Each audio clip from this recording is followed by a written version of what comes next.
नमस्कार।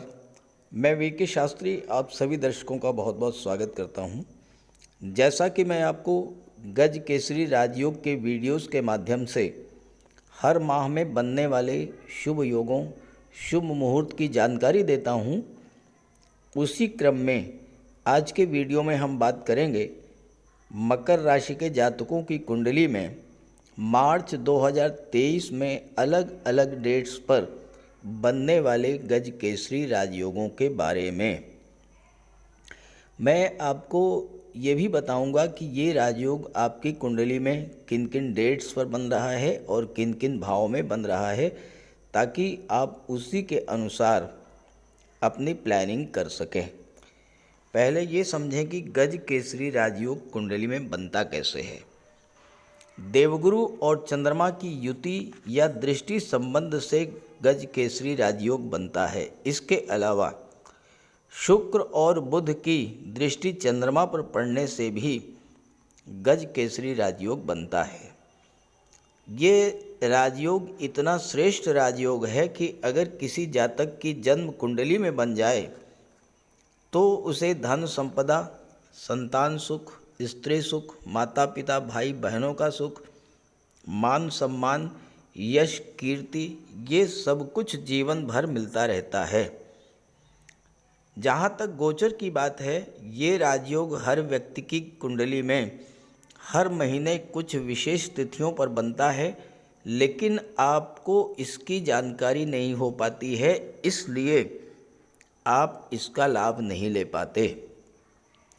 वीडियो के थंबनेल में डबल गज केसरी राजयोग इसलिए लिखा है क्योंकि आपकी कुंडली में ये राजयोग देवगुरु बृहस्पति के द्वारा भी बनाया जा रहा है और दैत्य गुरु शुक्र के द्वारा भी ये राजयोग बनाया जा रहा है। कुछ लोगों ने कमेंट किया है कि ये राजयोग मात्र 54 घंटों के लिए बनता है, मात्र 2.25 दिन के लिए, तो इससे क्या होगा। तो मैं आपको बता दूं कि किसी भी राजयोग का लाभ 2 दिन तो क्या 2 घंटे में मिल जाता है, अगर आपकी जन्म कुंडली में राजयोग बनाने वाला ग्रह मजबूत स्थिति में हो या आपके जीवन में उस ग्रह की महादशा या अंतर्दशा गतिमान हो। ये राजयोग इतना श्रेष्ठ होता है कि इस राजयोग के दौरान किसी भी शुभ कार्य की शुरुआत की जाए, जैसे आपको कोई प्रॉपर्टी खरीदने हो, शेयर या गोल्ड में निवेश करना हो, मकान बनवाना हो, वाहन खरीदना हो, किसी जॉब के लिए अप्लाई करना हो, किसी सरकारी योजना से लाभ लेना हो, शादी ब्याह के रिश्ते तय करने हो, विदेश जाना हो, नए व्यापार व्यवसाय की शुरुआत करनी हो, यात्रा देशाटन पर जाना हो, कोई धार्मिक या मांगलिक आयोजन करना हो या इस तरह का कोई भी अन्य शुभ कार्य, अगर आप इस राजयोग के दौरान उस कार्य की शुरुआत करते हैं तो उसमें सफलता और लाभ के प्रबल योग बनते हैं। यहाँ एक बात मैं आपसे और कहना चाहूँगा, अच्छे समय का इंतज़ार करने से ज़्यादा बेहतर है कि वर्तमान को ही अच्छा बनाया जाए।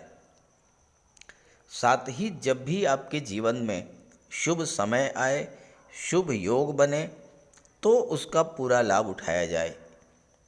इसी उद्देश्य से ये वीडियो अपलोड कर रहा हूँ ताकि आपको शुभ समय की, शुभ मुहूर्त की जानकारी हो सके और आप शुभ समय पर अपने कार्यों की शुरुआत करें और उसका पूरा लाभ उठाएं।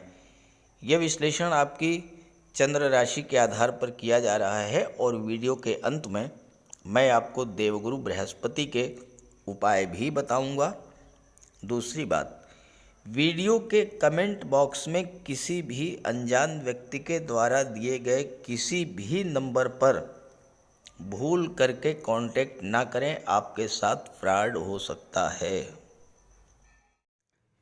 तो ये है मकर राशि के जातकों की कुंडली।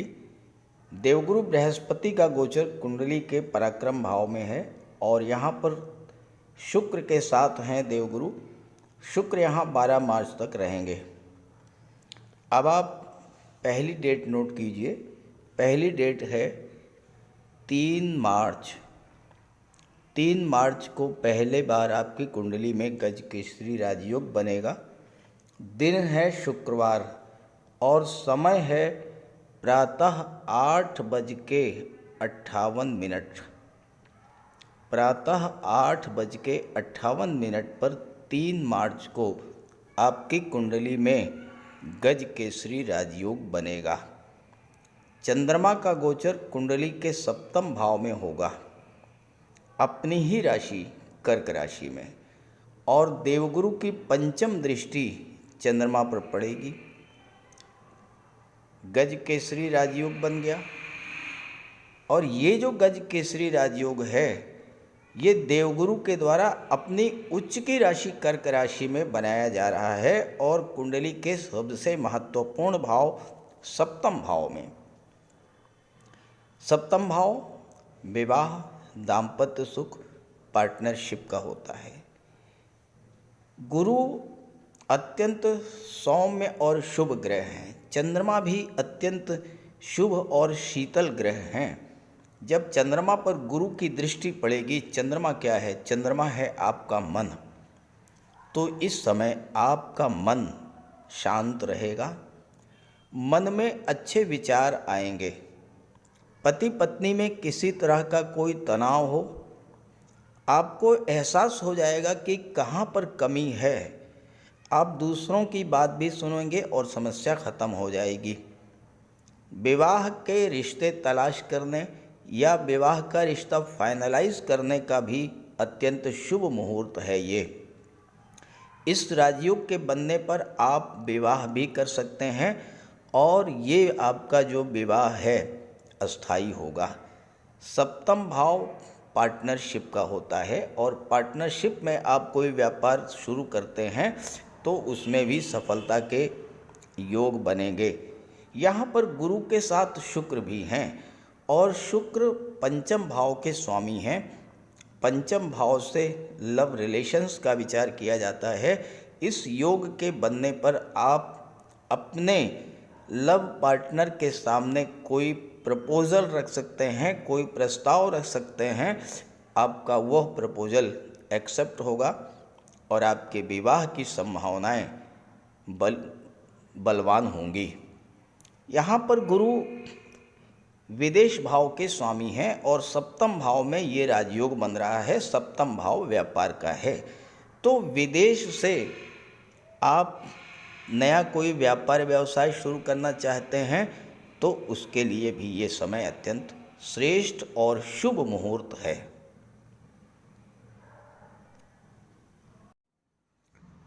8 मार्च को आपकी कुंडली के भाग्य भाव में ये राजयोग एक बार बनेगा दोबारा और इसका समय है 8:53 AM। प्रातः 8:53 AM से अगले 54 घंटों तक ये राजयोग आपकी कुंडली में प्रभावी रहेगा।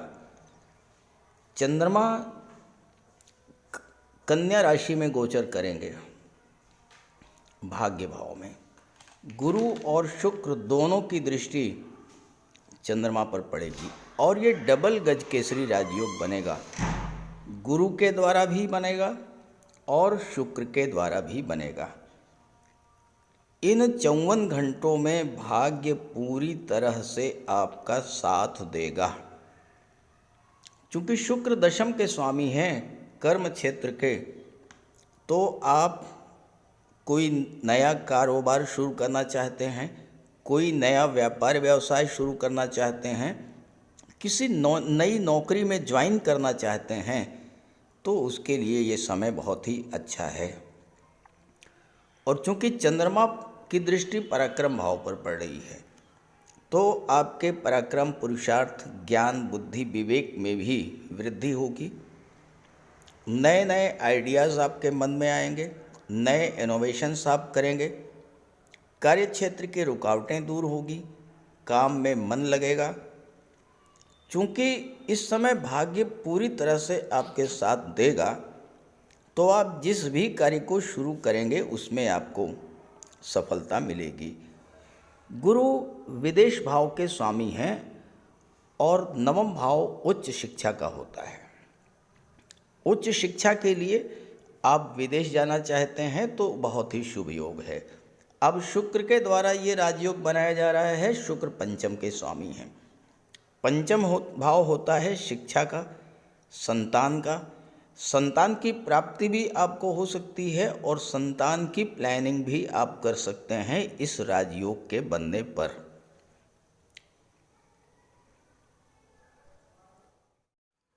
बारह मार्च 2023 दिन है रविवार, समय है प्रातः 2:18।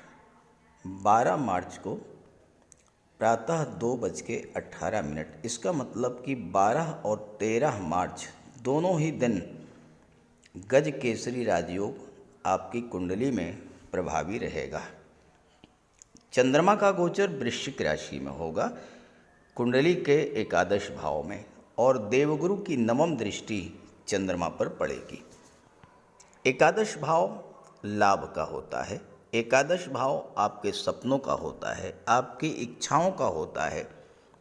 आप अपने किसी पुराने सपने को, किसी पुरानी इच्छा को पूरा करने के लिए एक नई शुरुआत कर सकते हैं 12 मार्च को। जैसे कोई प्लाट या प्रॉपर्टी का सौदा करना चाहते हैं, मकान बनवाना शुरू कर सकते हैं, बच्चों के शादी ब्याह के रिश्ते फाइनलाइज कर सकते हैं। आप अपना सोशल नेटवर्क बढ़ा सकते हैं और अपने नेटवर्क की मदद से लाभ अर्जित कर सकते हैं। यहाँ पर चंद्रमा और गुरु के बीच जो गज केसरी राजयोग बन रहा है वो आपको हर तरह का लाभ देने वाला होगा। चूँकि चंद्रमा की दृष्टि पड़ेगी पंचम भाव, जहाँ से संतान, शिक्षा और आपकी क्रिएटिविटी, लव, रोमांस का विचार किया जाता है, तो इस समय छात्रों के लिए भी सफलता का योग बनेगा। संतान की आपको प्राप्ति हो सकती है। छात्रों के लिए हो सकता है कि कोई उनका रिजल्ट आए और उसमें उनको सफलता भी मिले। और चूंकि गुरु विदेश भाव के स्वामी हैं, अगर आपकी इच्छा विदेश जाने की थी काफ़ी दिनों से, तो उसके लिए भी आप प्रयास कर सकते हैं और आपको उसमें सफलता भी मिलेगी। अगली डेट है 21 मार्च, दिन है मंगलवार और समय है 11:57, प्रातः 11:57। और ये चैत्र मास की अमावस्या का दिन होगा। चंद्रमा का गोचर मीन राशि में होगा। गुरु और चंद्रमा की यहाँ पर युति बनेगी। शुक्र तो राशि परिवर्तन करके चतुर्थ भाव में आ चुके होंगे। तीसरा भाव आपके पराक्रम और पुरुषार्थ का होता है। इस समय आपका मन उत्साह से भरा रहेगा और काम में मन लगेगा। कार्यों को लेकर जो अनिर्णय की स्थिति बनी हुई थी वो दूर होगी। आप ये तय कर पाएंगे कि आपको किस क्षेत्र में जाना है। और ख़ासकर अगर आप तीसरे भाव से संबंधित कोई कार्य शुरू करना चाहते हैं, जैसे कि ट्रैवल एंड टूरिज़्म का काम है, मार्केटिंग का काम है, कोई ऑनलाइन बिजनेस है, ऑनलाइन एक्टिविटीज़ से आप जुड़ना चाहते हैं, ऑनलाइन प्लेटफॉर्म से जुड़ना चाहते हैं, कहीं छोटी मोटी यात्रा पर जाना चाहते हैं, उसके लिए ये समय बहुत अच्छा है। और चूंकि गुरु और चंद्रमा दोनों की दृष्टि भाग्य भाव पर पड़ेगी, तो इस समय आपका भाग्य भी साथ देगा। ज्ञान, बुद्धि, विवेक आपका जागृत होगा और आप सही फैसले ले पाएंगे। कार्य क्षेत्र को लेकर आप जो भी फैसला लेंगे वो सही होगा और आपको सफलता भी मिलेगी। पिता से और बॉस से भी संबंध आपके अच्छे होंगे और पिता और गुरु का आशीर्वाद भी आपको मिलेगा। यात्रा देशाटन पर भी आप जा सकते हैं। और इसके बाद जो अगली डेट है वो है 30 मार्च, दिन है गुरुवार और समय है 4:15 PM और चंद्रमा का गोचर कर्क राशि में होगा और इसका वही प्रभाव होगा जो कि मैंने शुरू में बताया है, उसको रिपीट नहीं करूँगा। अब आपको इन राजयोगों का ज़्यादा से ज़्यादा लाभ मिल सके, इसके लिए आप देवगुरु बृहस्पति का उपाय अवश्य करें। तो बात करते हैं उपायों पर। कुंडली में देवगुरु बृहस्पति का बहुत ही महत्वपूर्ण स्थान है, क्योंकि देवगुरु कुंडली के पंचम और नवम भाव के कारक होते हैं। पंचम भाव से संतान का विचार किया जाता है, शिक्षा का विचार किया जाता है, और नवम भाव से भाग्य का विचार किया जाता है।